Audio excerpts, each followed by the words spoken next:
దశాబ్ద కాలంగా ఉన్నటువంటి విభజన సమస్యలకు చరమగీతం పాడేలా తెలుగు రాష్ట్రాల ముఖ్యమంత్రుల సమావేశం జరగాలని భాజపా ఎంపీ రఘునందన్ రావు ఆకాంక్షించారు.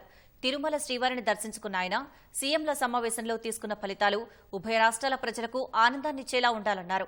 హైదరాబాద్లోని ఏపీ ఆస్తుల పంపకంపై ఈ సమావేశంలో ఓ స్పష్టత వస్తుందని భావిస్తున్నట్లు చెప్పారు.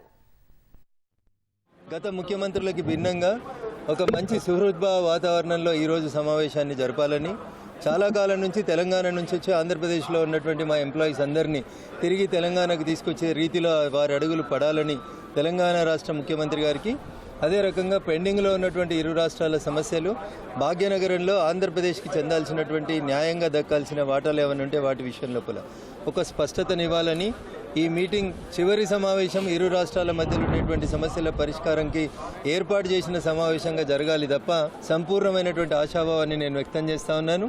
ఆ దిశగానే ఇరు రాష్ట్రాల ముఖ్యమంత్రులు తమ పరిణతిని ప్రదర్శించి రెండు రాష్ట్రాల సమస్యలకి ఒక చరమగీతం పలికితే బాగుంటుందనేది ఉభయ రాష్ట్రాల ప్రజల న్యాయబద్ధమైనటువంటి కోరికగా నేను వారి ముందు ఉంచదలుచుకున్నాను.